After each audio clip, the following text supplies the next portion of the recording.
প্রিয় দর্শক, আজকের এই ভিডিওতে আপনারা জানবেন ইবলিশ শয়তান কেন হযরত ওমর রাদিয়াল্লাহু তাআলা আনহুর ভয়ে থরথর করে কাঁপতেন। তো চলুন সম্পূর্ণ ভিডিওটি দেখতে থাকি। একদিন হযরত ওমর রাদিয়াল্লাহু তাআলা আনহু গভীর ঘুমে আচ্ছন্ন আছেন। এমন সময় হঠাৎ এক বৃদ্ধ লোক এসে ডাক দিয়ে বললেন, হে ওমর, তাড়াতাড়ি ঘুম থেকে ওঠো, ফজরের নামাজের সময় পার হয়ে যাচ্ছে। হযরত ওমর রাদিয়াল্লাহু তাআলা আনহু জানতে চাইলেন, তুমি কে? বেশ ভোরে শয়তান উত্তর দিল, আমি শয়তান। হযরত ওমর রাদিয়াল্লাহু তাআলা আনহু বললেন, আচ্ছা, তোমার কাজ তো মানুষকে ধোঁকা দিয়ে নামাজ কাজা করানো, আর তুমি কিনা আমাকে নামাজের জন্য ডাকছ, ঘটনা কি? শয়তান উত্তর দেয়, ওমর, অনেক দিন চেষ্টা করে গতকাল তোমাকে ফজরের নামাজ কাজা করাতে সক্ষম হই, কিন্তু তুমি ঘুম থেকে উঠে নামাজ পড়ে কান্নাকাটি করে আল্লাহর কাছে ক্ষমা চেয়েছ। আল্লাহ তোমার নামাজ কবুল করে তোমাকে আরও 10 গুণ সওয়াব দিয়েছেন, কিন্তু আমি চাই না তুমি আগের চেয়ে 10 গুণ বেশি সওয়াব পাও, তাই এজন্যই তোমাকে ফজরের নামাজের জন্য ডেকেছি। একদা রোমের বাদশাহ হিরাক্লিয়াস তার সভায় বসেছিলেন। হঠাৎ তার মনে একটি প্রশ্ন জাগল। তিনি প্রজাদেরকে জিজ্ঞাসা করলেন, হে আমার প্রজাগণ, তোমরা কি আমাকে একটি সংবাদ দিতে পারবে? প্রজারা বলল, জি মহারাজ, বলুন। বাদশাহ বললেন, মুসলমানের সাম্রাজ্য এত দ্রুত বিস্তৃত হচ্ছে, তাদের নেতা নিশ্চয়ই কোনো সাধারণ ব্যক্তি নন। তোমরা কি বলতে পারবে তাদের নেতা কেমন, তাদের সাফল্যের রহস্য কি? কিন্তু কেউই উত্তর দিতে পারল না। তখন বাদশাহ এক দূতকে ডাকলেন এবং বললেন, তুমি এখন মদিনায় যাও এবং মুসলমানদের নেতার আচার আচরণ, জীবনযাপন ও শাসন ব্যবস্থা সব বিস্তারিত জেনে আসো। আদেশ পেয়ে দূত দ্রুতগামী ঘোড়ায় চড়ে মদিনার উদ্দেশ্যে রওনা দিল। অল্প সময়ের মধ্যেই সে মদিনায় পৌঁছে গেল, কিন্তু সেখানে পৌঁছে সে এমন দৃশ্য দেখল যা সে কল্পনাও করেনি। সে ভেবেছিল বিশাল রাজপ্রাসাদ দেখবে, অসংখ্য প্রহরী দেখবে, কিন্তু সে দেখল মুসলিম সাম্রাজ্যের খলিফা হযরত ওমর রাদিয়াল্লাহু তাআলা আনহু সাধারণ পোশাকে একটি গাছের নিচে মাটিতে শুয়ে বিশ্রাম নিচ্ছেন। দূতের নিজের চোখকে বিশ্বাস হচ্ছিল না। সে লোকদের জিজ্ঞাসা করল, ইনি কি তোমাদের খলিফা? লোকেরা বলল, জি, তিনি অর্ধজাহানের খলিফা হযরত ওমর রাদিয়াল্লাহু তাআলা আনহু। দূত হতভম্ব হয়ে তার কাছে গিয়ে বলল, হে খলিফা, আপনি ভয় পান না? আপনার আশেপাশে তো কোনো প্রহরী নেই, গাছের নিচে একা শুয়ে আছেন, যদি কোনো শত্রু এসে আক্রমণ করে? হযরত ওমর রাদিয়াল্লাহু তাআলা আনহু মুচকি হেসে বললেন, আমি জনগণের ওপর অত্যাচার করিনি, আমি ন্যায় বিচার প্রতিষ্ঠা করেছি। যারা ন্যায়ের পথে চলে তাদের প্রহরীর দরকার হয় না। দূত কিছু না বলে রাজ্যে ফিরে গেল। ফিরে গিয়ে বাদশাকে সব জানালো। বাদশাহ বিস্মিত হয়ে জিজ্ঞাসা করলেন, তুমি কি তার সঙ্গে কথা বলেছ? দূত বলল, জি, তিনি জানিয়েছেন তিনি ন্যায় প্রতিষ্ঠা করেছেন, তাই কোনো পাহারার প্রয়োজন নেই। বাদশাহ কিছুক্ষণ চিন্তা করে বললেন, এ নিশ্চয়ই মহান জ্ঞানীর লক্ষণ, আমি তার জ্ঞান পরীক্ষা করব। তিনি দূতের হাতে একটি চিঠি দিলেন এবং বললেন, এই চিঠি অমরের হাতে দেবে এবং একটি প্রশ্ন মুখে জিজ্ঞাসা করবে, আল্লাহ কোন জিনিস দেখেন না? যদি তিনি উত্তর দিতে পারেন তবে আমরা মেনে নিব ইসলাম সত্য ধর্ম। দূত আবার মদিনায় এলো। সে দেখল হযরত ওমর রাদিয়াল্লাহু তাআলা আনহু সঙ্গীদের নিয়ে আলোচনায় ব্যস্ত। হযরত ওমর রাদিয়াল্লাহু তাআলা আনহু দূতকে ডেকে বললেন, হে দূত, এবার কি জন্য এসেছ? দূত সালাম জানিয়ে বলল, হে অর্ধজাহানের বাদশাহ হিরাক্লিয়াস কয়েকটি প্রশ্ন পাঠিয়েছেন এবং একটি প্রশ্ন মুখে করতে বলেছেন। আপনি উত্তর দিতে পারলে তিনি ইসলাম গ্রহণ করবেন। দূত প্রশ্নগুলো বলতে শুরু করল। পৃথিবীর কোন স্থানে সূর্যের আলো মাত্র একবারই পড়েছে? কোন গাছ পানি ছাড়াই জন্মেছিল? কোন বস্তুর মুখ আছে কিন্তু দেহ নেই? কোন গাছের ছায়া 100 বছরেও শেষ হয় না? যার হাত পা নেই কিন্তু সর্বদা চলমান? জান্নাতে মানুষ খাবে কিন্তু প্রস্রাব পায়খানা হবে না, এর পৃথিবীর উদাহরণ কি? আর জান্নাতের তালা ও চাবি কেমন? তারপর দূত বলল, বাদশার মুখের প্রশ্নটি হল, আল্লাহ তো সব কিছুই দেখেন, এমন কি আছে যা তিনি দেখেন না? এবং আরও একটি প্রশ্ন, কোরআনে সব কিছুই আছে, এমন কি আছে যা কোরআনে নেই? এই প্রশ্নগুলো শুনে হযরত ওমর রাগান্বিত হয়ে বললেন, সৃষ্টিকর্তা সম্পর্কে এমন কথা বলার সাহস তোমাকে কে দিয়েছে? দূত ক্ষমা চেয়ে বলল, এইগুলো আমার কথা নয়, বাদশার প্রশ্ন। হযরত ওমর রাদিয়াল্লাহু তাআলা আনহু সঙ্গীদের জিজ্ঞাসা করলেন, তোমাদের মধ্যে কেউ কি এর উত্তর জানো? সবাই নীরব। তখন একজন বলল, হুজুর, এই প্রশ্নগুলোর উত্তর একমাত্র হযরত আলী রাদিয়াল্লাহু তাআলা আনহুই দিতে পারবেন। দূতকে হযরত আলী রাদিয়াল্লাহু তাআলা আনহুর কাছে পাঠানো হলো। দূত সব প্রশ্ন এক একে বলল। হযরত আলী রাদিয়াল্লাহু তাআলা আনহু উত্তর দিতে লাগলেন। হযরত মুসা আলাইহিসসালামের জন্য সমুদ্রের যেই পথ সৃষ্টি হয়েছিল সেখানে সূর্যের আলো মাত্র একবারই পড়েছিল। হযরত ইউনুস আলাইহিসসালাম মাছের পেট থেকে মুক্ত হওয়ার পর আল্লাহর রহমতে পানি ছাড়াই একটি লাউ গাছ জন্মেছিল। জাহান্নামের আগুনের মুখ আছে কিন্তু দেহ নেই। জান্নাতের তুবা বৃক্ষের ছায়া শত বছরেও শেষ হবে না। নদীর হাত পা নেই কিন্তু সে সব সময় চলমান। শিশু মাতৃগর্ভে খাদ্য গ্রহণ করে কিন্তু প্রস্রাব পায়খানা হয় না। জান্নাতেও এমনই হবে। জান্নাতের তালা ও চাবি হল তাওহীদের সাক্ষ্য, লা ইলাহা ইল্লাল্লাহ। তারপর হযরত আলী রাদিয়াল্লাহু তাআলা আনহু বললেন, আল্লাহ স্বপ্ন দেখেন না, কারণ তিনি কখনো ঘুমান না এবং তন্দ্রাচ্ছন্ন হন না। আর কোরআনে যা নেই তা হল মিথ্যা। কোরআনে মিথ্যা নেই। দূত সব উত্তর শুনে বিস্মিত হয়ে রাজ্যে ফিরে গেলেন এবং বাদশাকে সব জানালেন। বাদশাহ হতবাক হয়ে বললেন, মুসলিম শাসকের জ্ঞান আমার ধারণার চেয়েও অনেক বেশি। যেই শিক্ষা মুহাম্মদ সাল্লাল্লাহু আলাইহি ওয়াসাল্লাম দিয়েছেন তা মিথ্যা হতে পারে না। তিনি বললেন, আমি লোকমুখে শুনেছি মুহাম্মদ জ্ঞানের শহর এবং আলী তার দরজা। হে লোক সকল, শুনে রাখো, মুহাম্মাদের ধর্মই একমাত্র সত্য ধর্ম এবং আমি সাক্ষ্য দিচ্ছি যে মুহাম্মদ সাল্লাল্লাহু আলাইহি ওয়াসাল্লাম আল্লাহর রাসূল। হযরত ওমর রাদিয়াল্লাহু তাআলা আনহুর শাসনকালে একদিন দুইজন সহোদর ভাই এক বালককে টেনে হিচড়ে নিয়ে তার দরবারে এলো। হযরত ওমর তাকে জিজ্ঞাসা করলেন, তোমরা কেন এই বালকটিকে এইভাবে ধরে এনেছ? দুই ভাই বলল, হে আমিরুল মুকমিনিন, এই বালক আমাদের পিতাকে হত্যা করেছে। হযরত ওমরের প্রশ্নের উত্তরে বালকটি বলল, আল্লাহর কসম, হ্যাঁ, আমি এই কাজ করেছি, তবে তা ছিল একটি অদূর ঘটনা। আমার উট তাদের বাগানে ঢুকে পড়েছিল। তাদের পিতা একটি পাথর ছুঁড়ে মারলেন, আর সেই পাথরটি আমার উটের চোখে লাগল। তখন আমি দেখতে পাই যে উটটি খুবই কষ্ট পাচ্ছে। তা দেখে আমার অনেক রাগ হয়ে যায় এবং অন্য একটি পাথর নিয়ে আমি তার দিকে ছুঁড়ে মারি। পাথরটি তার মাথায় লাগে এবং তিনি মারা যান। বালকটির এই কথা শুনে হযরত ওমর রাদিয়াল্লাহু তাআলা আনহু মৃত ব্যক্তির দুই সন্তানকে জিজ্ঞাসা করলেন, আপনারা কি এই বালকটিকে ক্ষমা করবেন? সেই দুই ভাই জবাব দিলেন, না, আমরা তাকে ক্ষমা করব না। আমরা আমাদের পিতার জানের বদলে তার জান চাই। আমিরুল মুকমিনিন হযরত ওমর রাদিয়াল্লাহু তাআলা আনহু তখন ওই বালকটির কাছে জানতে চাইলেন, তোমার কি কোনো বিশেষ ইচ্ছে আছে? বালকটি বলল, আমার বাবা দুনিয়া থেকে বিদায় নেবার সময় আমার ছোট ভাইয়ের জন্য কিছু সম্পদ আমার কাছে রেখে গিয়েছিলেন, যা আমি এক জায়গায় লুকিয়ে রেখেছি। আমি 3 দিন সময় চাই, যাতে আমি সেই জিনিসগুলো আমার ভাইকে দিয়ে আসতে পারি। আমিরুল মুকমিনিন, আপনি আমাকে বিশ্বাস করুন। তখন হযরত ওমর রাদিয়াল্লাহু তাআলা আনহু বললেন, আমি আপনাকে বিশ্বাস করতে পারি যদি একজন জামিনদার যোগ করতে পারেন, যিনি নিশ্চয়তা দেবে যে আপনি ফিরে আসবেন। বালকটি দরবারের চারদিকে তাকালো। এত মানুষের মধ্যে কেউ তার জন্য জামিনদার হল না। হঠাৎ দরবারের পেছন থেকে একটি হাত উঠল। কার হাত ছিল এটি? তিনি ছিলেন বিশিষ্ট সাহাবী হযরত আবু যার গেফারি রাদিয়াল্লাহু তাআলা আনহু। তিনি বললেন, আমি তার জামিনদার হব।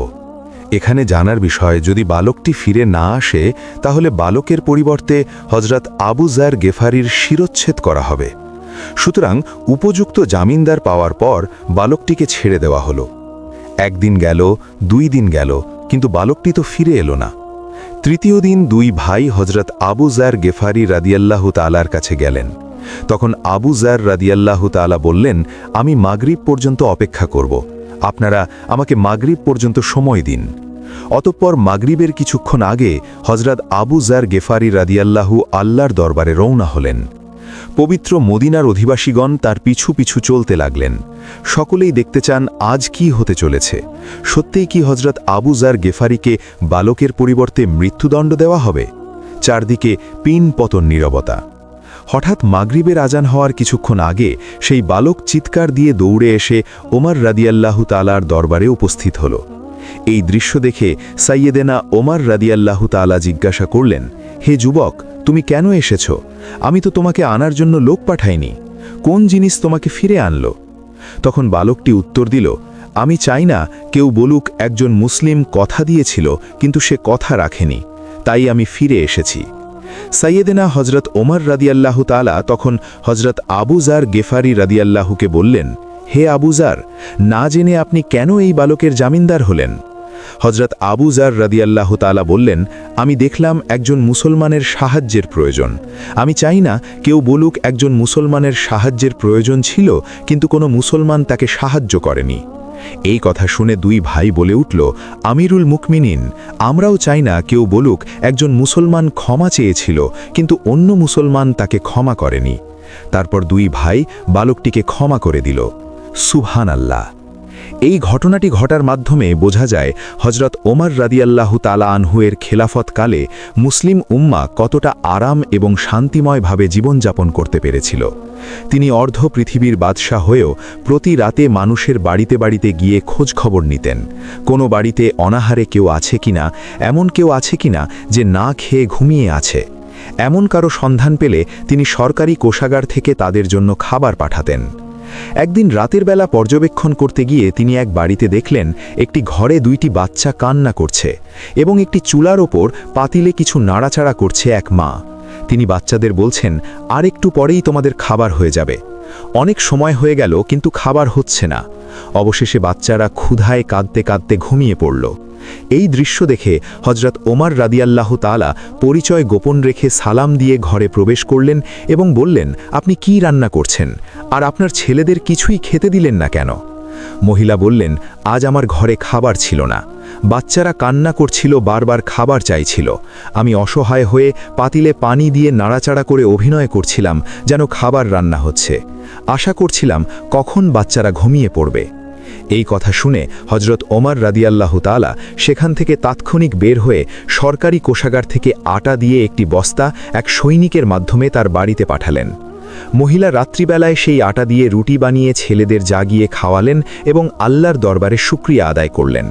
তিনি আমিরুল মুকমিনিন হজরত ওমর রাদিয়াল্লাহু তাআলার জন্য দোয়া করলেন। একদা হজরত ওমর রাদিয়াল্লাহু তাআলা হাঁটতে হাঁটতে কোথাও যাচ্ছিলেন। কিছু দূর গিয়ে দেখলেন এক বৃদ্ধা কিছু বিড়বিড় করছেন। হজরত ওমর রাদিয়াল্লাহু তাআলা তার কাছে গিয়ে খোঁজ খবর নিলেন এবং জিজ্ঞাসা করলেন, আচ্ছা বলুন মা, খলিফা ওমর সম্পর্কে আপনার ধারণা কি? হজরত ওমরকে আগে কখনোই দেখেনি, তাই তাকে চিনতে পারেনি। সে হজরত ওমরের কথা শুনে কিছুটা বিরক্ত হল এবং বলল, উমর দিয়ে আমি কি করব? আমার কি এমন ঠেকা পড়েছে যে উমরের খবর আমাকে নিতে হবে? আমি তাকে চিনতে পারছি না। বুড়ির মুখে রাগের ছাপ দেখা গেল। হজরত ওমর রাদিয়াল্লাহু তাআলা আবারও তাকে জিজ্ঞাসা করলেন, আচ্ছা বলুন মা, উমরের উপর তোমার এত রাগ কেন? বুড়ি চেঁচিয়ে চেঁচিয়ে জবাব দিল, রাগ হবে না কেন? এই যে সে খালিফা হয়েছে, সে কি আমাকে কোনো টাকা দিয়েছে নাকি কখনো আমার খোঁজ খবর নিয়েছে? হজরত ওমর রাদিয়াল্লাহু তাআলা বললেন, এই কথা শুনে আমি কিছুটা চিন্তিত হলাম। ঠিকই তো, আমি তার তেমন কোনো খোঁজ খবর নিতে পারিনি। তিনি কিছুটা নরম হয়ে আবারও বললেন, আচ্ছা বলুন মা, আপনি কি অবস্থায় আছেন? বুড়ি উত্তর দিল, কিভাবে জানাবো? তুমি যদি উমরকে গিয়ে সব বলে দাও। হজরত ওমর রাদিয়াল্লাহু তাআলা বললেন, কেন জানতে চাই? বুড়ি বলল, আমার খোঁজ খবর তো আমিরুল মুকমিনিনের তো নেওয়ার কথা। তিনি তো প্রত্যেকেরই খোঁজ খবর রাখার দায়িত্ব রাখেন। হজরত ওমর রাদিয়াল্লাহু তাআলা শান্তভাবে বললেন, আচ্ছা ওমর খলিফা হওয়ার পর তুমি কষ্ট পেয়েছ, সেই কষ্টের বিনিময়ে তুমি কত টাকা চাও যাতে তুমি উমরকে মাফ করে দেবে? হজরত ওমর রাদিয়াল্লাহু তাআলার এই সব কথা চলছে এমন সময় হজরত আলী রাদিয়াল্লাহু তাআলা ও আব্দুল্লাহ ইবনে মাসুদ রাদিয়াল্লাহু তাআলা সেখানে হাজির হলেন। তারা হয়তো কোথাও যাচ্ছিলেন। তারা এসে সালাম দিলেন, আসসালামু আলাইকুম। বৃদ্ধার তাজ্জব হয়ে গেল। সে ভয়ে কাঁপতে লাগল, ভাবতে লাগল হজরত ওমরের সামনে আমি এত গালমন্দ বলেছি। তখন সে অনুতপ্ত হয়ে গেল। হজরত ওমর রাদিয়াল্লাহু তাআলা বৃদ্ধাকে সান্ত্বনা দিলেন এবং তার হাতে 5টি স্বর্ণমুদ্রা দিয়ে বললেন, বুড়িমা, তুমি এই চামড়ায় লিখে দাও যে কিয়ামতের দিনে আমার ওমরের উপরে কোনো দাবি নেই। বৃদ্ধা তা লিখে দিলেন। হজরত আলী রাদিয়াল্লাহু তাআলা সাক্ষী হিসেবে দস্তখত করলেন। অপর একদিনের ঘটনা, হজরত ওমর রাদিয়াল্লাহু তাআলা হজরত মুহাম্মদ সাল্লাল্লাহু আলাইহি ওয়াসাল্লামকে অনুসরণ করে কালি লাগানোর জামা পরতেন। যখন তিনি মুসলমানদের প্রাণকেন্দ্র বাইতুল মুকাদ্দাস জয় করার জন্য বের হন, তখন তার পরিহিত জামায় 17টি তালি লাগানো ছিল। যখন তিনি জুতা জামা পরিহিত অবস্থায় জেরুজালেমের উদ্দেশ্যে রওনা হলেন, তখন সাহাবাদের মধ্যে থেকে কেউ হজরত আলী রাদিয়াল্লাহু তাআলার কাছে বললেন, ইয়া আলী, হজরত ওমর রাদিয়াল্লাহু তাআলা অত্যন্ত সাধারণ পোশাকে আছেন। আজকের দিনে তিনি তার জুতা কাপড় খুলে ভালো কাপড় পরিধান করুন, কারণ তিনি ইহুদি ও খ্রিস্টানদের দেশে যাচ্ছেন। তারা হয়তো খালিফাকে দেখে বিরূপ মন্তব্য করতে পারে। তারা তিরস্কার করে বলতে পারে যে মুসলমানগণ খালিফার জন্য একজোড়া ভালো কাপড়ের ব্যবস্থা করতে পারেনি। খালিফাকে বোঝাতে গিয়ে হজরত আলী রাদিয়াল্লাহু তাআলা হজরত ওমরের কাছে গিয়েছিলেন, কিন্তু এমন কথা বলার সাহস পেল না, কারণ হজরত ওমর এত গরম মেজাজের ছিলেন। তিনি মুখ খুলে বলার চেষ্টা করলেন, কিন্তু কোনোভাবেই বলতে পারলেন না। ফিরে গেলেন সাহাবাদের কাছে এবং নিজের অপরাগতা প্রকাশ করলেন। হজরত আলী রাদিয়াল্লাহু তাআলা বললেন, আমি যখন বলার জন্য তার কাছে গিয়েছিলাম, তখন কথা বলার শক্তি হারিয়েছি। এরপর সাহাবাগণ পরামর্শ করলেন, তাহলে এ কথা খালিফার কাছে কে বলতে পারে? সবাই খেয়াল করলেন হজরত আলী, হজরত হুসাইন এবং হজরত হাসান সহ তারা মিলে 1000 জনের কাছে গেলেন। তখন হজরত আয়েশা রাদিয়াল্লাহু তাআলা বললেন, আমি এই কথা হজরত ওমর রাদিয়াল্লাহু তাআলাকে বলতে পারবো। অতঃপর তিনি হজরত ওমর রাদিয়াল্লাহু তাআলার বন্ধু আব্দুল্লাহকে ডেকে পাঠালেন। হজরত ওমর রাদিয়াল্লাহু তাআলা হজরত আয়েশার খবর পেয়ে উপস্থিত হলেন। ভারত উপমহাদেশের বিখ্যাত হাদিস বিশারদ শাহ আলিউল্লাহ মুহাদ্দিস দিলভি রাহমাতুল্লাহ আলাই একটি গ্রন্থে লিখেছেন যে হজরত ওমর রাদিয়াল্লাহু তাআলা মা জননীর সামনে বসে পড়লেন। হজরত আয়েশা রাদিয়াল্লাহু তাআলা বললেন, হে আমিরুল মুকমিনিন, আপনি যেহেতু খ্রিস্টানদের রাজ্যে যাচ্ছেন, এজন্য আপাতত কালিযুক্ত জামা পরিত্যাগ করে অন্য একটি ভালো কাপড় পরিধান করুন। হজরত আয়েশা রাদিয়াল্লাহু তাআলার কথা শেষ হতে না হতেই খালিফা ওমর রাদিয়াল্লাহু তাআলা কেঁদে ফেললেন। আয়েশাকে বললেন, আম্মা, আপনি কি আমাকে রাসূলুল্লাহ সাল্লাল্লাহু আলাইহি ওয়াসাল্লাম থেকে দূরে সরিয়ে দিতে চাইছেন? আপনি কি আসলেই সেই দিনগুলোর কথা মনে রাখেন না, যেই দিনগুলোতে নবী করিম সাল্লাল্লাহু আলাইহি ওয়াসাল্লাম 3 দিন পর্যন্ত উপবাস রেখেছেন? নবী করিম সাল্লাল্লাহু আলাইহি ওয়াসাল্লামের চুলায় তখন আগুন জ্বলে ওঠেনি। আয়েশা বললেন, আপনি কি সেই দিনগুলোর কথা মনে রাখেন না যে নবী করিম সাল্লাল্লাহু আলাইহি ওয়াসাল্লাম জুতা জামা পরিধান করেছেন? ওমর সেই কাপড় পরে রাসূলুল্লাহ সাল্লাল্লাহু আলাইহি ওয়াসাল্লামের অসহায়তার কথা আলোচনা করতে বের হলেন। হজরত আয়েশা রাদিয়াল্লাহু তাআলা এবং হজরত হাসান দুজনেই অঝরেই কাঁদছিলেন। অতঃপর খলিফাতুল মুসলিমিন হজরত ওমর রাদিয়াল্লাহু তাআলা জুতা জামা পরিধান করেই মুসলমানদের প্রাণকেন্দ্র বাইতুল মুকাদ্দাস বিজয় করার জন্য রওনা হলেন। হজরত ওমর রাদিয়াল্লাহু তাআলা যখন জেরুজালেম শহর প্রবেশদ্বার প্রান্তে পৌঁছলেন, 2 লক্ষ বর্গমাইলের বিশাল সাম্রাজ্যের খলিফার হাতে উটের রশি ছিল। ভীত মুসলিম বাহিনীর সেনাপতি আবু উবায়দা ইবনুল জাররাহ লক্ষ্য করলেন খলিফার গায়ে অতি সাধারণ শতছিন্ন জামা। হজরত ওমর রাদিয়াল্লাহু তাআলা বললেন, আমরা হচ্ছি সেই জাতি যাদেরকে মহান আল্লাহ সুবহানাহু ওয়া তাআলা ইসলাম দ্বারা সম্মানিত করেছেন। আমরা যদি ইসলাম ছাড়া অন্য কোনো উপায়ে সম্মান খোঁজার চেষ্টা করি, তাহলে মহান আল্লাহ আমাদের অসম্মানিত করবেন।